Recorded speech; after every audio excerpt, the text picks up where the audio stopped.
Hi friend, मैं doctor Ajay Srivastava, आपका मेरे इस चैनल में स्वागत है। आज हम बात करेंगे, अगर आपको भूख नहीं लगती है, थोड़ा खाना खाने के बाद पेट फूल जाता है या आप थोड़ा सा भी खाना खाते हैं तो उल्टी जैसा भी आने लगता है, जिसकी वजह से आपको खाना छोड़ना पड़ता है। ये वो कंडीशंस हैं जो एनोरेक्सिया के सिम्टम्स को देती हैं। एनोरेक्सिया के सिम्टम्स अगर होता है तो धीरे धीरे आपका शरीर वीक होते चला जाता है, ब्लड की कमी होने लगती है। इसके अलावा आपके शरीर का वजन के साथ साथ मानसिक कमजोरी भी होना शुरू होता है। बहुत सारे ऐसे बच्चे आते हैं हमारे पास जिनको भूख नहीं लगने की शिकायत होती है।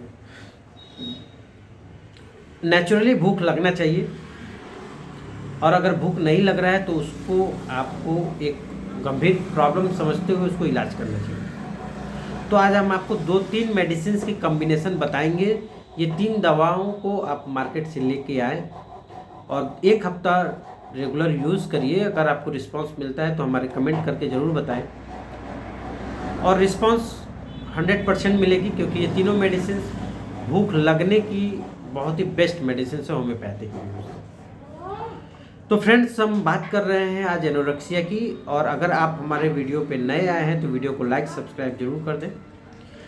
हम आपको 3 मेडिसिन बताएंगे। चाइना क्यू, दूसरा हाइड्रास्टिस क्यू, और तीसरा जेंटियाना क्यू। चाइना क्यू आपको भूख नहीं लगने के कारण कई हो सकते हैं, जैसे कि मैंने आपको बताया, अगर आपके पेट में कीड़ा हो रहा है तो भी भूख नहीं लगेगा, या बहुत सारे अभी लोग बीमार पड़ रहे हैं, टाइफाइड होना आम बात हो गया है, मलेरिया होना आम बात हो गया है। तो किसी भी बीमारी के बाद अगर आपको भूख नहीं लगता है, कमजोरी होना शुरू होता है, चलने में चक्कर आने की शिकायत होने लगती है, थोड़ा सा उठ करके आप बैठते हैं तो लगता है कि गिर जाएंगे, थोड़ा सा काम कर लेने के बाद अगर आपको सांस फूलने की शिकायत होने लगती है, तो ये वो दिखाता है कि हमारे बॉडी में ब्लड का इम्प्रॉपर सर्कुलेशन हो रहा है। तो आप वैसे कंडीशंस में चाइना बहुत ही बेस्ट मेडिसिन है, इसीलिए मैंने चाइना को सिलेक्ट किया। जेंटियाना एक सर्वभौम भूख लगने के लिए ही यूज़ किया जाता है। इसके अलावा हाइड्रास्टिस, अगर बाई चांस आपके पेट में गैस्ट्रिक का प्रॉब्लम हो या गैस की वजह से भी भूख नहीं लग रहा है, तो आपको हाइड्रास्टिस भी एक बेस्ट मेडिसिन होगी भूख लगाने में।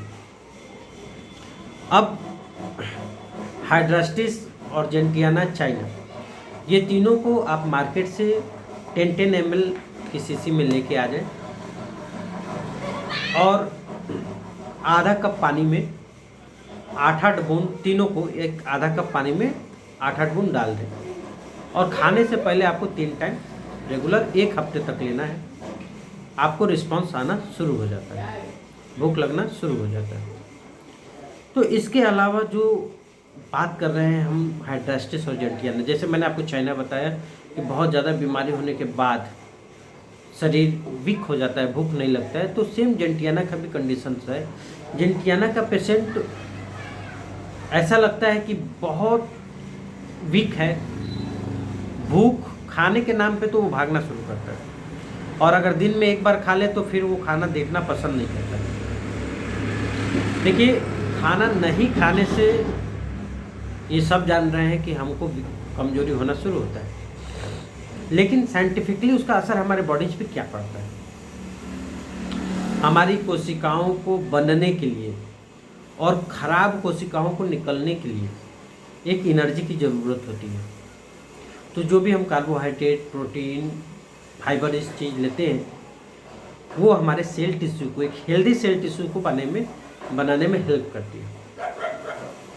तो ऐसे कंडीशंस में अगर हमारा पाचन शक्ति, डाइजेस्टिव सिस्टम ठीक नहीं होगा, आगे चल करके ये प्रोसेस डल होना शुरू होती है। आपने देखा होगा चेहरे पे झुर्रियाँ पड़ने लगती हैं, पेट बहुत ब्लॉटिंग फूलने लगता है, लैट्रिन क्लियर नहीं होता है। ऐसे कंडीशंस में भी आपको ये तीनों मेडिसिन बहुत ही कारगर और बहुत ही हेल्प करने वाले। इसके अलावा कुछ एंजाइटी डिसऑर्डर्स भी होते हैं। आपको बहुत ज़्यादा काम करने की प्रॉब्लम्स हो गई हैं, बहुत ज़्यादा थकावट हो गया है और इसके वजह से आप भूख नहीं लग रहा है।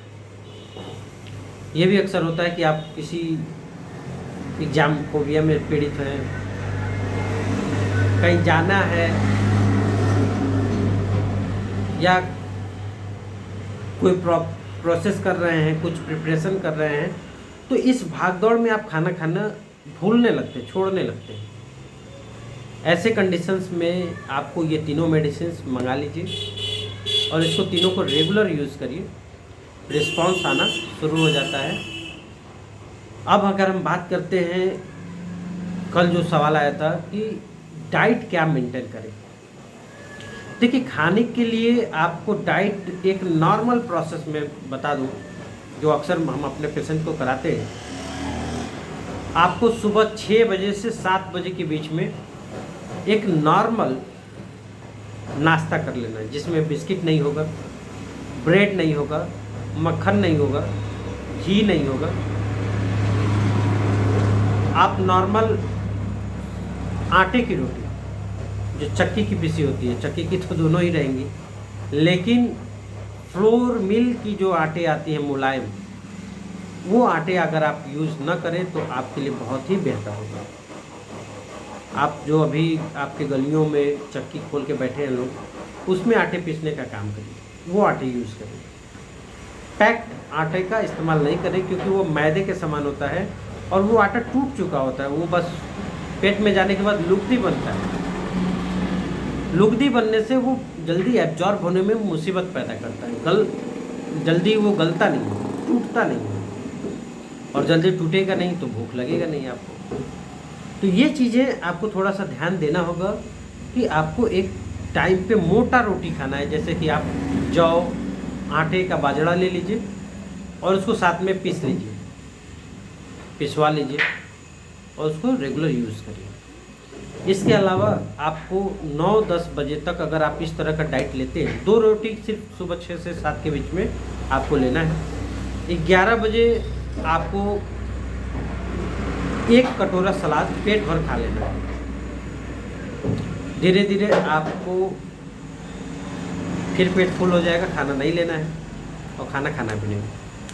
फिर आपको 1 बजे बहुत तेज़ भूख लगेगी, ऑटोमेटिकली लगेगी। आप आश्चर्यचकित हो जाएंगे कि इतना अच्छा रिस्पांस कैसे मिल रहा है, और तब आप खाना जो भी खाना चाहें वो खा सकते हैं।